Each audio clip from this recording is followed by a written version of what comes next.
Did you know? Despite its simple premise of Pokémon battling in 3D, the Pokémon Stadium series had a fairly complex development. For starters, the game most Westerners know as Pokémon Stadium is actually the second game in the series. The first game was a Japan exclusive title released in August 1998 and is largely incomplete. Although every Pokémon is viewable in the 3D Pokédex, only 42 of them were usable in battle. This may be a result of Stadium's focus on fully evolved Pokémon, but some groups were omitted entirely.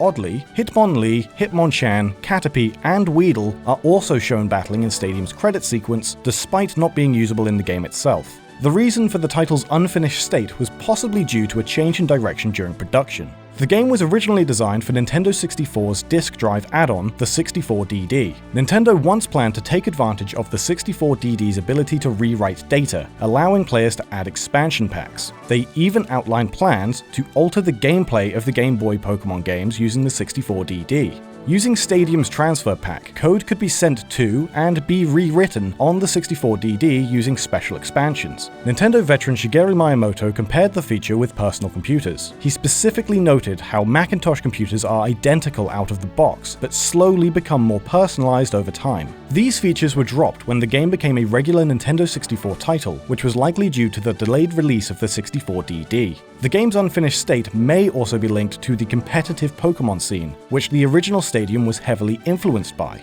The game's release was closely tied to a series of Pokémon tournaments known as the Pokémon League National Convention. The first of these events were held in 1997 and used the Super Game Boy to display battles on a television. The finalists of this tournament had their likenesses appear in both the original Japanese Pokémon Stadium and its international successor. The original Pokémon Stadium was released shortly before the next tournament commenced in 1998 and was used in the event. The game's 42 Pokémon were chosen based on usage data from the previous year's tournament. However, this pool was further restricted by the tournament's rules, which was capped at level 30. This meant that Pokémon which evolved after level 30, such as Venusaur, Charizard, Blastoise, and Dragonite, were deemed illegal.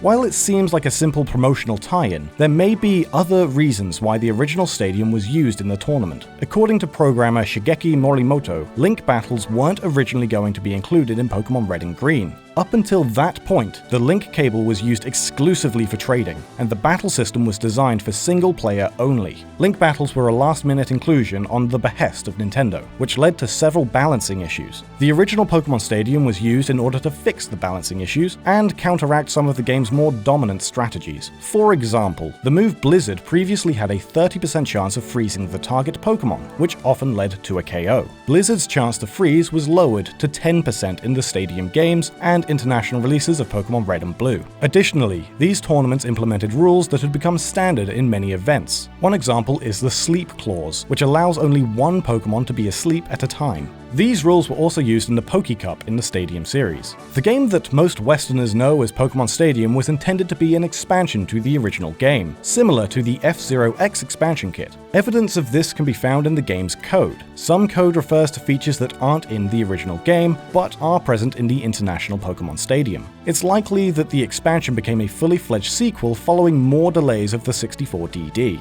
It's also possible that the international success of the series forced the hands of Nintendo and Game Freak, and made it so they couldn't risk waiting for the release of the 64DD. If they waited too long, and the game was released at a time when Pokémon was less popular, they could stand to lose a lot of money. Whatever the case, Pokémon Stadium broke 1 million sales within 3 weeks of its American release, and the project was a huge success.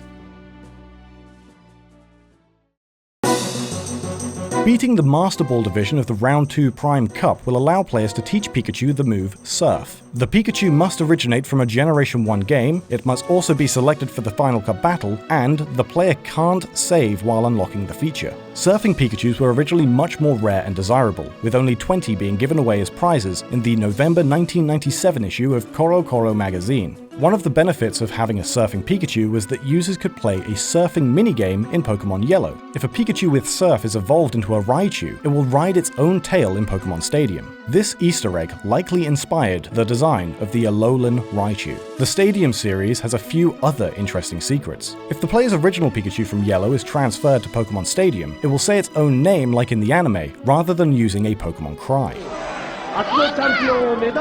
Additionally, transferring a nicknamed Pokémon into Stadium has a chance of altering their color scheme. Stadium highlights moves that a Pokémon shouldn't be able to learn in purple. Surprisingly, if a Diglett is hacked to learn the move Acid, an attack it can't normally learn, the move is shown in white. This could suggest that Diglett was originally planned to learn Acid at some point. Because the move doesn't fit Diglett's typing, it may have been tied to some kind of event like the Surfing Pikachu. That said, it could just be a simple oversight by the developers. Electabuzz erroneously has 6 digits on each hand in Pokémon Stadium. Funnily, the error wasn't fixed for Pokémon Stadium 2, which simply reused models from the first game. The Japanese version of Pokémon Stadium 2, known as Pocket Monsters Stadium Gold and Silver in Japan, has some functionality with Pokémon Crystal's mobile system. The mobile system allowed for online play by using the Japan-exclusive mobile Game Boy adapter with mobile phones. In Stadium 2, the feature allowed players to record online battles and see them play out in 3D on their TV. All the items that the player's mother can buy in Pokémon Gold, Silver, and Crystal versions can be found in the My Room section of Stadium 2.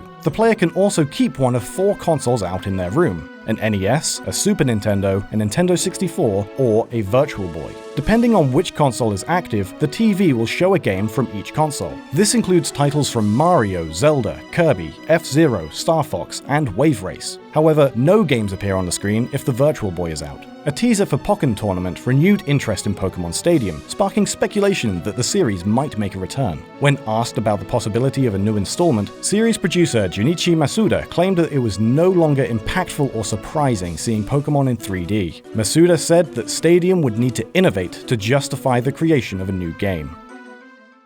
If you want more details on the development of Pokémon games, watch the DidYouKnowGaming video on Nintendo's Satoru Iwata. And if you want to see an RPG by Game Freak before Pokémon came to America, check out the region-locked episode on Bushi Seiyuden. Don't forget to subscribe for more facts, and if you like this video, be sure to give it a like.